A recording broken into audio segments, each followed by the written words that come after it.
Cordial saludos a todos y en este video vamos a aprender lo que viene a ser lo conocido con el nombre de patrones de psicología de mercados. Sabemos que este tema de patrones diríamos que es lo que a muchísimos cautiva, ya que muchos de ustedes han conocido patrones técnicos convencionales como hombro, cabeza, hombro o simplemente las cuñas, banderas alcistas, bajistas, etc. Pero a veces lo que ocurre con los patrones, bien sea psicológicos o los patrones técnicos convencionales, es que tenemos un concepto erróneo alrededor de ellos. Pensamos que un patrón simplemente es algo que por obligación debería de ocurrir. Sin embargo, no comprendemos su esencia. ¿Y a qué es lo que me refiero? Para ello, darte un ejemplo bastante sencillo. Todos sabemos que es un GPS, ¿verdad? Salimos de nuestro auto y queremos llegar de nuestra casa. Vamos a decir que queremos llegar a la playa. Ponemos la dirección y el GPS nos entrega una ruta en la que supuestamente hay el menos tráfico posible.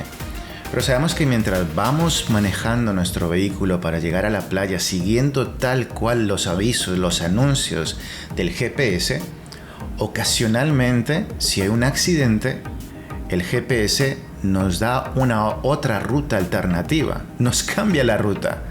Entonces, evidentemente el GPS está reaccionando basado a quizás un accidente o simplemente hay un tráfico fuera de lo usual y nos da otra alternativa, nos cambia el rumbo. Pero al final queremos llegar a la playa. Entonces, sabemos que pueden ocurrir incidentes, como ya mencioné, un tráfico por horarios de trabajo o horarios de salida de escuela o simplemente un accidente. Prácticamente es lo mismo que ocurre en el mercado.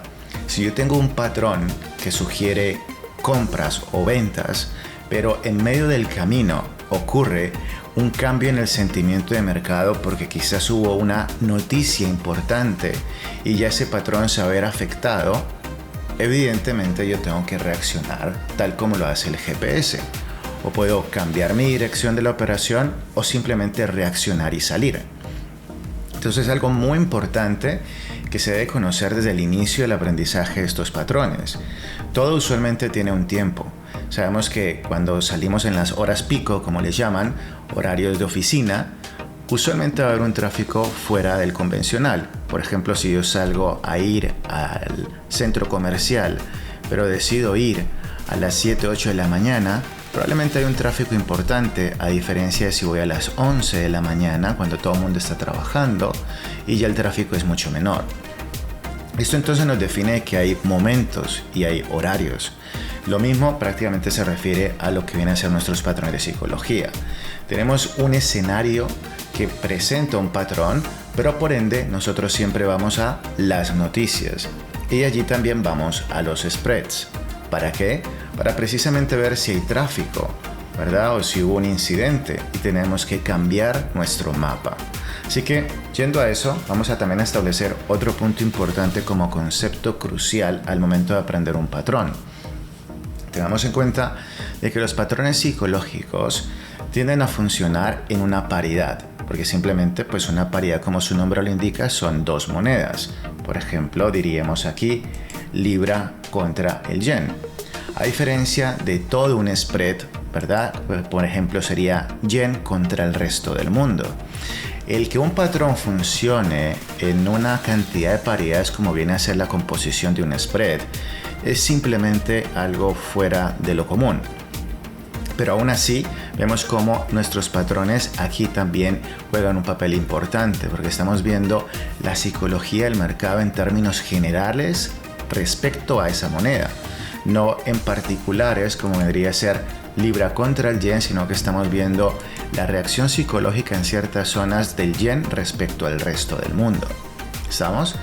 Entonces ahí ya sabemos que a un spread le vamos a pedir la esencia del patrón, pero esperar a que lo cumpla en su totalidad. Al ser un compuesto tan amplio, no es el objetivo. Es simplemente que nos indique la esencia de lo que puede ocurrir para entonces nosotros ir a buscar la paridad, ¿verdad? O combinarla con algún otro spread que esté al contrario de este, si está bajista porque estamos en un área de free fall, buscar entonces, no sé, una libra yen o probablemente luego un AUD yen. Entonces, el punto sería de que el patrón sí lo voy a estimar a que suceda mucho más definido y más preciso en la paridad a que ocurra en el spread, debido a la composición tan fuerte que este presenta. Siendo entonces esta explicación ya de manera clara y contundente, vamos entonces a ver ejemplos de patrones de psicología de mercados. Aquí, por ejemplo, tenemos lo que viene a ser uno de los patrones más conocidos, que vendría a ser el parabólico.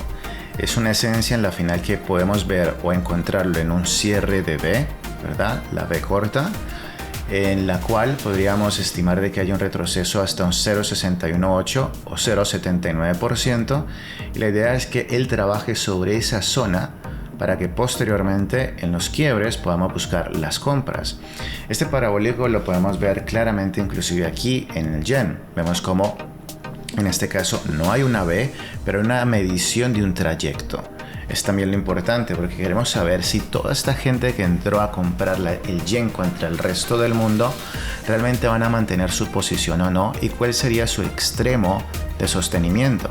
Porque recordemos que muchos buscan posibles compras en el 0.38, en el 0.50, en el 61.8, y allí ya obviamente cuando se empiezan a quebrar estos niveles, los cuales nosotros le llamamos la zona dorada, prácticamente ahí es donde se encuentra la oportunidad en ver cómo el mercado marea a la gente en esta zona para posteriormente subir con todo, y por eso le llamamos el parabólico, hasta probablemente los topes. Hay dos fases para ello. La primera es hasta este nivel, que sería prácticamente la medición de lo siguiente, de manera muy básica, que sería la medición del tope, hasta donde arranca la esencia del parabólico, y diríamos que si llega hasta esta zona podría ser el primer target, y el segundo y último target prácticamente es el tope de ella, ¿no? Por ejemplo, lo vemos aquí también con la libra spread. Vemos que hubo una corrección fuerte, mercado oscila, ¿verdad? Marea en el área del 0.618 y 0.79, y entonces esto nos hace pensar de que probablemente viene un movimiento parabólico. Entonces, ¿qué haríamos si tenemos esta información? Si yo tengo esta información a partir de la 1 de la mañana para la grabación de este video, que viene a ser en sí el 19 de diciembre, como vemos acá, ¿qué entonces podría yo estar estimando hacer en la libra? Yo podría estar buscando libra compras. ¿Contra quién? Podríamos hacerla contra el mismo yen, que viene en caídas fuertes, y por eso vemos acá la subida fuerte de libra contra el yen. Entonces así podemos entender la dinámica del movimiento del parabólico.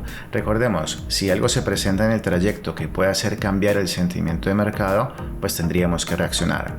Tal como el GPS te anuncia de un tráfico o un accidente y te da algo alternativo, aquí sería de la misma forma.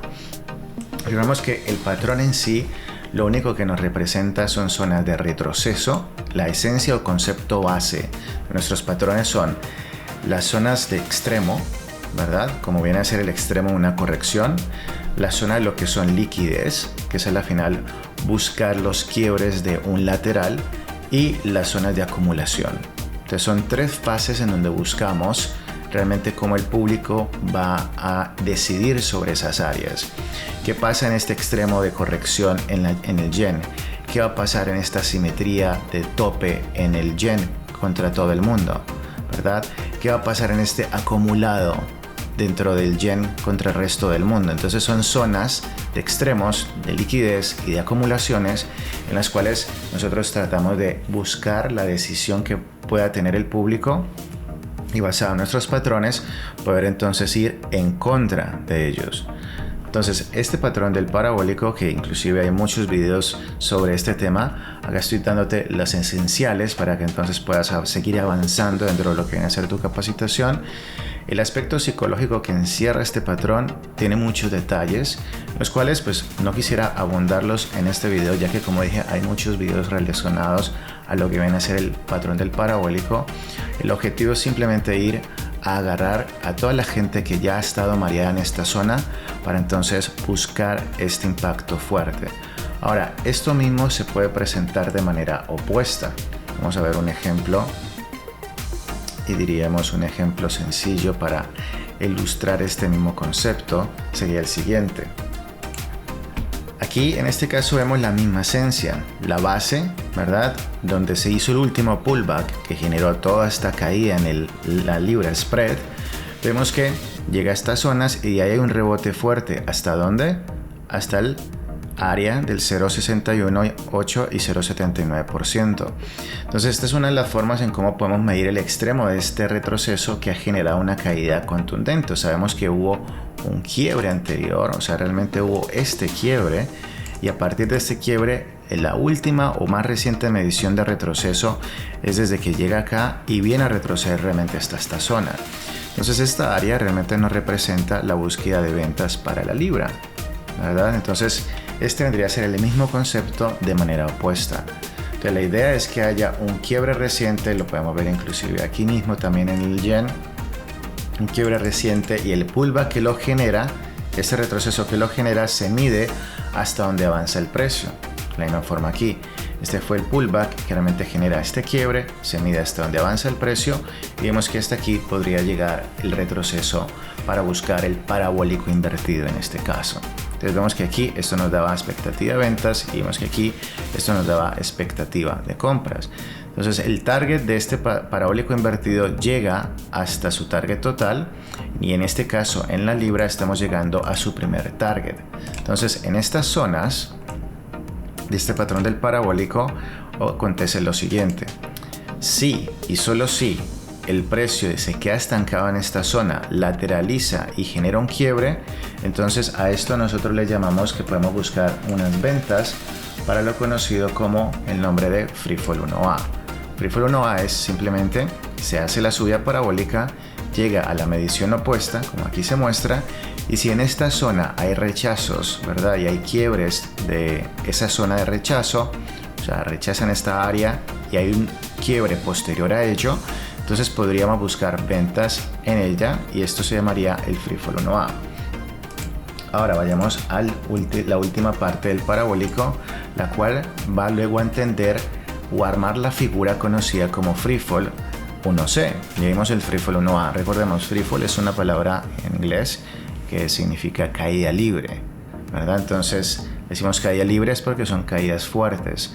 Entonces este Free Fall 1C ya es cuando el parabólico llega a su último target, que es el tope, ¿verdad? Sobrepasó la primera fase, llega el tope, hay usualmente un quiebre o fake, lo que llamaríamos una simetría o quiebre, búsqueda de liquidez en el tope, y si este empieza a rechazar, podemos buscar las ventas. Sé que quizás este tipo de patrones pueden encontrarlos similares a muchos de otros mentores, como por ejemplo el caso de ICT, en el cual pues precisamente también maneja los conceptos de liquidez, acumulaciones, y también sabemos cómo surgió prácticamente ese tipo de estrategias. Pero en nuestro caso decidimos utilizar los patrones psicológicos en concordancia con lo que estás aprendiendo: fuerza relativa, noticias, volumen, y así no utilizar conceptos subjetivos de llegar a pensar o suponer aquí hay un order block, o aquí está esto, o aquí está lo otro, cuando en realidad lo puedes ver sin tener que imaginártelo cuando vas al volumen, por ejemplo, o en este caso cuando vamos a la fuerza relativa y las noticias. Entonces, al llegar a esta zona de quiebre, vemos que buscamos las caídas y por ende aquí en la libra, en el yen universo o spread, vemos que en sí representa esa misma zona. Si vemos acá, esta área representa el área de quiebre y estamos buscando entonces ventas. Y estos patrones fueron desarrollados no hace una semana. Puedes buscar de nuestra información desde que éramos inclusive inteligencia bursátil. Estamos hablando de más de 15 años atrás. Así que esto aún sigue funcionando por la esencia de lo que es la búsqueda de secuencias, de psicología de mercados, de liquidez, acumulaciones y extremos. Entonces aquí vemos que si ya sabemos que a partir de aquí el yen universo puede caer, ¿qué podemos hacer? Sencillo, podemos buscar ventas contra el yen. Y entonces podemos armar nuestra estrategia, como por ejemplo pues ir a Libra Yen en compras. Y por eso cuando hicimos un ejemplo recientemente dentro de esta capacitación que estás observando, dijimos, bueno, nosotros no utilizamos mucho las cuñas ni nada parecido, pero si yo estoy en esta área, que voy a utilizar ahora el mismo ejemplo de la Libra Yen, y voy a 24 minutos y voy para esas fechas, ¿verdad? Tengo la línea allí, como coincide. ¿Por qué esta cuña funcionó? ¿Verdad? Sube, retrocede, pero hace un mínimo mayor al anterior, quiebre y funciona. Muchos dirían, Alex, pero si ves, los patrones técnicos convencionales también sirven. Diría, ¿te sirvió? Porque aquí hubo un free fall 1C en el spread del yen. De lo contrario, muy probablemente esa cuña no tendría una probabilidad de éxito tan grande como aquí ocurrió. ¿Vemos? Entonces saber validarlo con el universo y con el patrón psicológico que está ocurriendo en ese universo. Pues aquí vemos inclusive en la parte inferior la misma situación. Hay una medición, hay un quiebre en este nivel, medimos desde allí hasta donde llega el precio, baja, molesta en el área del 0.618 en la zona dorada, sube, o sea, hubo parabólico y luego hubo free fall 1C. Cae, llega el GPS y dice, bueno, acá hay noticia de CPI, probablemente una pausa, vuelve y la lleva allá. El GPS nos dice, oh, pero en un día, el día siguiente viene FMC y llega aquí FMC y retoma el GPS la dirección inicial. Y dice, ok, es free fall 1C, cae, llega a la base y hay una caída posterior mayor. Ese es el target real del free fall 1C. Llegar como primera instancia a la base donde se origina el parabólico. De allí, si lo quiebra, ocurre una aceleración y al llegar a la base total de la medición original, usualmente la quiebra, ¿verdad? Entonces diríamos que al yen le falta eso, pero recordemos, es el spread. Si es toda esta secuencia ocurre inclusive en el spread, simplemente esto es de otro planeta. Es más comprensible que ocurra en una paridad a que ocurra en un spread que contiene tantas paridades en ella. Así que por ahora vamos a mirar lo que viene a ser únicamente este ejemplo del parabólico, el cual posteriormente ya sabemos que te regalan dos opciones, que sería ir al free fall 1A como primer target para buscar posibles correcciones o dejarle llegar hasta el tope para que se convierta en un free fall 1C, como acabas de ver en el yen, como acabas de ver en el dólar spread. Así que por ahora vamos a dejar estos patrones que son los que mayormente utilizamos y en el próximo video vamos a ver patrones específicos para zonas de acumulación, zonas de liquidez y recordar que siempre la idea es generar una correlación entre los spreads y la paridad que estoy trabajando y la noticia, para que realmente esto conforme el sistema o proceso. No te enganches ni te consumas únicamente en los patrones. Los patrones simplemente son una ruta de trabajo como el GPS, pero tienes que tener en cuenta el tráfico y el horario. Así que nos vemos en el próximo video.